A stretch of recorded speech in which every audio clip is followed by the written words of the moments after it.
HRH The Princess Royal flew in by helicopter for a tour of the completed work, which has seen the decaying buildings surrounding the mill converted into toilets, a visitor center, tea room and educational bakehouse.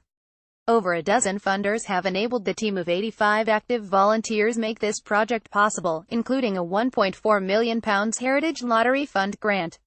The princess was given a tour of the visitor center, the mill, bakehouse and neighboring 8-sail brewery, guided by Windmill Trust Chairman Charles Pinchbeck and mill manager Jim Bailey.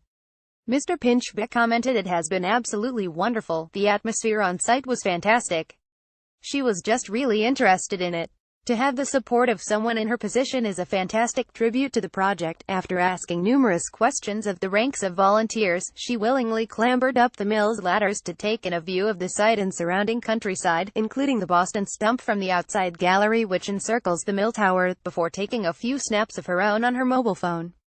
After being shown around the renovated mill house, which has become the tea room, the princess gave a speech showing her enthusiasm for the imaginative project and its sustainability for the area and the local tourism industry, while preserving a unique piece of agricultural heritage for the future.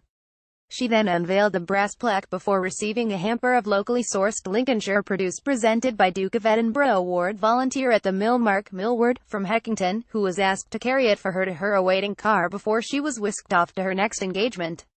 Mark said, "We had a cake made on site in the bakehouse here with our flour. We have milled beer that has been brewed on site and some fridge magnets sold in the shop." She asked for the recipe of one of the beers because she grows some of the plants we put in it. Mill manager Mr. Bailey said she very interested in the workings of the windmill and particularly in the wind, which she has some knowledge of it.